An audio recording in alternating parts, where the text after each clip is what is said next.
Assalamualaikum warahmatullahi wabarakatuh, teman-teman kelas 5 Granada yang soleh dan solehah.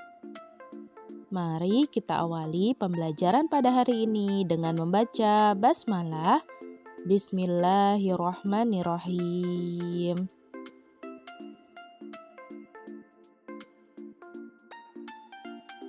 Hari ini kita akan belajar tematik, tema 8, subtema 3, muatan bahasa Indonesia.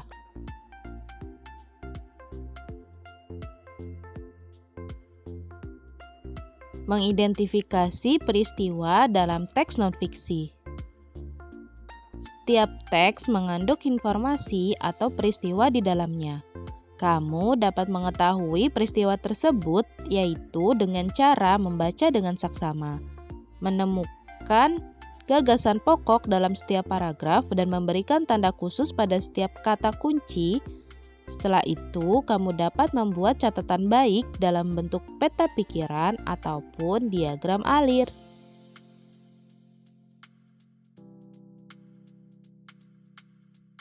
Menjelaskan peristiwa penting teks non-fiksi dengan menjawab pertanyaan. Dalam menemukan peristiwa yang terdapat pada teks, terlebih dahulu kita perlu membaca dan memahami isi teks dengan baik. Semua peristiwa tersebut dapat kita temukan dengan menjawab pertanyaan-pertanyaan yang diajukan. Salah satu cara membaca yang baik adalah dengan membaca dalam hati atau tidak bersuara.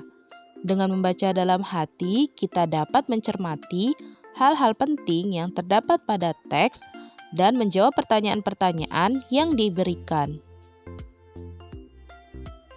Menyampaikan peristiwa melalui peta pikiran. Peta pikiran merupakan cara mengembangkan kegiatan berpikir ke segala arah dan menangkap ide dari berbagai sudut pandang. Peta pikiran membantu mengefisiensikan penggunaan waktu dalam mempelajari suatu informasi. Hal ini disebabkan karena metode ini dapat menyajikan gambaran menyeluruh atas suatu hal dalam waktu yang lebih singkat.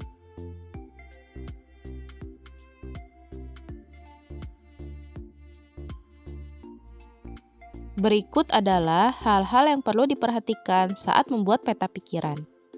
Yang pertama, buatlah judul atau tema yang berada di pusat peta pikiran. Yang kedua, dari tema utama akan muncul tema-tema turunan yang masih berkaitan dengan tema utama. Kemudian yang ketiga, cari hubungan antara setiap tema dan tandai dengan garis, warna, atau simbol. Penggunaan garis, warna, atau simbol disesuaikan dengan kreativitas masing-masing. Dan yang keempat, gunakan huruf besar untuk dapat mendorong kita menuliskan poin-poin penting saja di peta pikiran.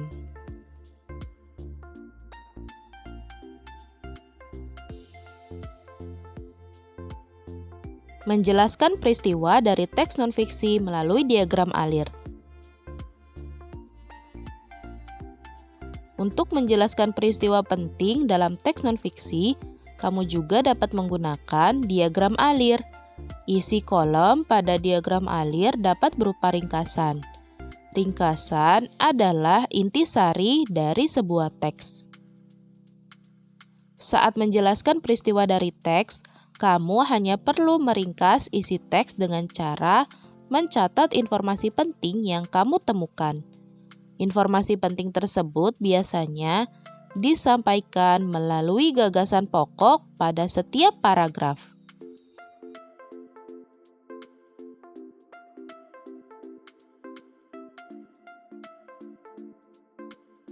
Dalam meringkas, urutan setiap peristiwa pada teks harus sesuai dengan isi teks sebenarnya.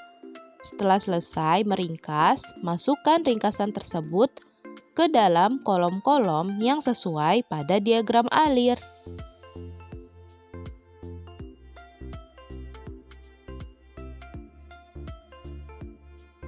Menuliskan peristiwa dari teks non-fiksi dalam bentuk peta pikiran. Informasi-informasi yang berkaitan dengan peristiwa dalam teks sebaiknya ditulis secara ringkas dan jelas, agar pembaca dapat memahaminya. Kita dapat menyampaikan peristiwa dalam teks melalui sebuah peta pikiran. Dengan peta pikiran, kamu dapat menyajikan gambaran menyeluruh atas suatu hal dalam waktu yang lebih singkat. Dengan kata lain, peta pikiran mampu memangkas waktu sehingga lebih efektif.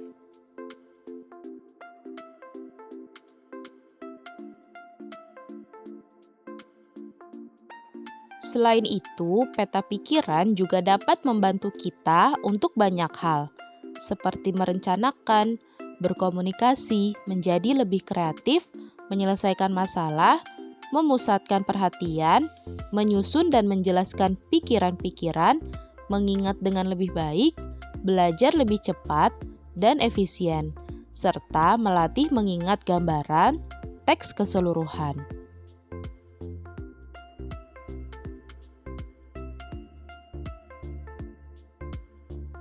Menuliskan peristiwa dalam teks nonfiksi.